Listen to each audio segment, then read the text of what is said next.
Oi, meu nome é Tatiana Caffa e eu estou aqui para conversar com vocês sobre destravar a mente e começar a inovar. Mas para que todo mundo fique na mesma página, vamos conversar sobre inovar. O que é inovar? Muita gente pensa em algo muito extremo, disruptivo, mas inovar nada mais é do que enxergar formas de otimizar as nossas ações diárias, isso tanto na empresa como no nosso lado pessoal. A gente não precisa pensar em nada muito extremo, muito grandioso, até porque pequenas mudanças no final do processo, logicamente, constituem uma grande mudança. Eu, por exemplo, no meu dia a dia, eu tento sempre atender meu cliente de uma forma diferente, conduzir um treinamento de uma forma diferente, logicamente que tudo isso tentando otimizar a minha forma de agir, de trabalhar, gerando sempre uma maior produtividade, menos tempo, gastar menos, diminuir meu custo, logicamente. Isso tanto na empresa como no lado pessoal. Mas você aí tem quantos anos de empresa? Uns 10 anos? Tá.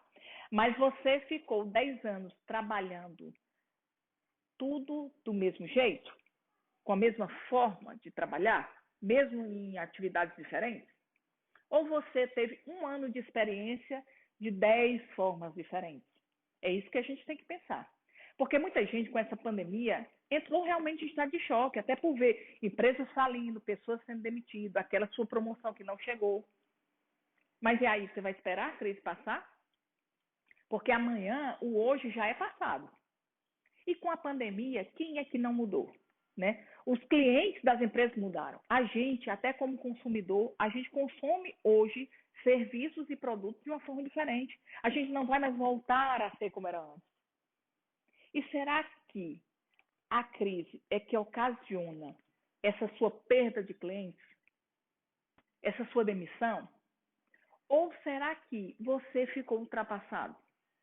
E por conta disso você não conseguiu a promoção que você queria. Por causa disso você foi demitido. Por causa disso a sua empresa está perdendo clientes. Uma coisa vocês podem ter certeza. Uma crise, ela nada mais é do que um acerto de contas do que não foi feito. Então a gente tem que pensar bem se a gente não está num estado de choque, com a mente travada. E por causa disso a gente não consegue mudar, inovar, propor novas ações. Mas para falar sobre o estado de choque, eu vou contar uma historinha para vocês. O pesquisador pegou uma gaiola, colocou um prato com queijo dentro e colocou dentro dessa gaiola um ratinho. E aí, quando ele colocou o ratinho teve fome e foi lá no pratinho pegar o queijo. Só que esse prato, ele estava ligado com um fio de eletricidade. E aí o ratinho, quando ele tocou no prato, ele levou um choque muito forte e saiu correndo para o outro lado. Esse choque, ele era tão forte, que tem muitos ratos que, nessa mesma experiência, se tocasse mais de uma vez nesse fio de eletricidade que está ligado no prato, ele morria. Ok, mas o ratinho não morreu, foi para o outro lado. E se você chegar e perguntar para o ratinho o que foi que aconteceu, ratinho, ele vai dizer, eu levei um choque muito forte.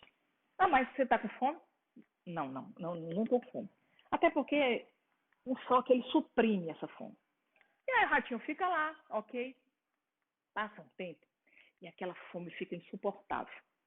E ele começa a viver uma outra experiência de morte.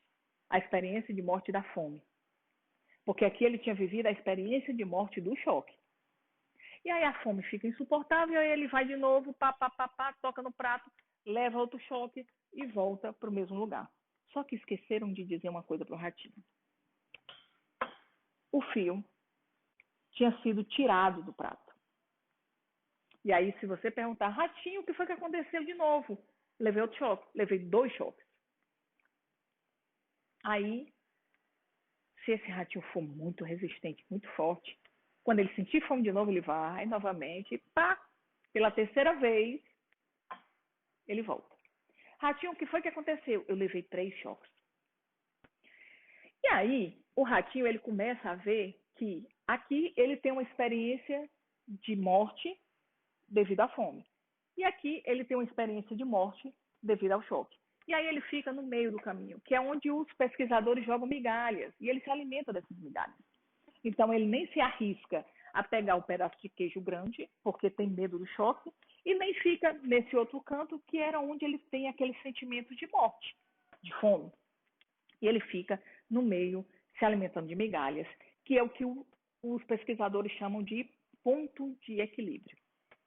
E aí eu venho, depois dessa história, perguntar para vocês: será que vocês estão no seu ponto de equilíbrio? Onde a gente fica ali se alimentando de migalhas, fazendo sempre o mesmo.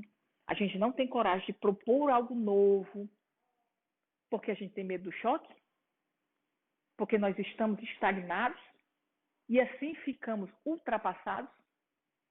Aí você pode pensar, tá, ok, pode ser que eu esteja assim. Mas o que é que me levou a esse estado de choque? Existem 3 maneiras que podem te levar a esse estado de choque, tá? Primeiro é quando acontece uma situação onde o seu sistema neurológico, ele para. Bloqueia o sistema neurológico. E aí você não consegue nem agir, nem pensar em nada. Um exemplo disso é quando um assaltante, de repente, ele aponta uma arma para a sua cabeça, você está aqui com a arma, e você fica paralisado. Isso pode acontecer. Então, um dos modos de você entrar naquele estado de choque é quando o seu sistema neurológico ele bloqueia, devido a alguma situação grandiosa como essa. Um segundo modo é quando você foca muito no problema. Aí você pode pensar assim, Tatiana, está falando de inovação, e aí diz, vamos focar no problema. Mas como se a inovação é o nosso problema? O problema, ele tem que ser um guia, mas ele não pode ser o foco. Eu tenho que focar na solução para resolver aquele problema. E aquele problema, ele deve existir sim como uma referência, até porque, caso contrário, eu posso propor soluções enormes, disruptivas, extremamente atraentes e fantásticas, mas não resolver aquele problema. Então, foi tempo perdido. Ele pode utilizar para outra coisa, mas não para aquilo que eu quero resolver. Então, eu não posso focar no problema. Se eu focar, eu vou entrar em estado de choque. E o terceiro motivo que você pode entrar no estado de choque é quando a gente fica muito focado no passado. Aquele tempo que era bom. Antes da crise, eu fazia essa empresa bombar, mas hoje em dia eu não faço mais. Pessoal, o passado foi bom, ótimo, mas ele não volta mais. E é como eu falei, a gente não é mais a mesma pessoa. Antes da crise e agora, a gente não é mais, antes da pandemia. Imagine lá atrás, a gente pensar no passado. Isso não volta, mano. A gente tem que olhar para frente. Tá? Então, um desses 3 motivos pode ter sido ocasionado lá atrás, geralmente é na infância, adolescência, e hoje te causa um estado de choque. Tá, mas como saber se eu estou em estado de choque, né? Se eu estou com a mente travada? A tendência é a repetição, tá? Então, eu posso ter proposto aqui um projeto de inovação para o meu diretor e ele ter reprovado.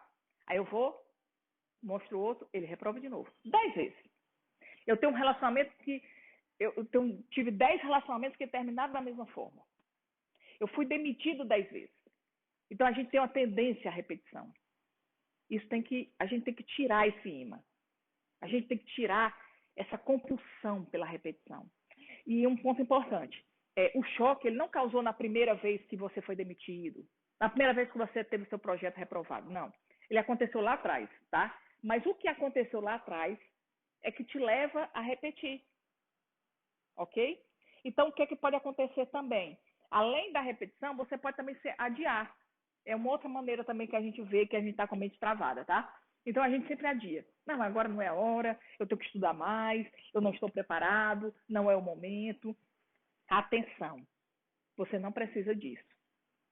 A gente tem que fazer uma leitura rápida, dinâmica da nossa situação, nossa, e do mundo. Para que a gente abra a mente, a gente possa absorver mais coisas, a gente mude a nossa dinâmica psicológica. No mundo de hoje, a gente tem que se arriscar, se jogar no escuro. As empresas, elas têm que ter maior tolerância ao erro, porque senão a gente nunca vai propor mudança e nunca vai se arriscar para ganhar algo maior. O mundo de hoje ele é muito rápido e ficar parado é ficar para trás. Então mudar nada mais é do que uma questão de sobrevivência. Destrave a mente e comece a inovar.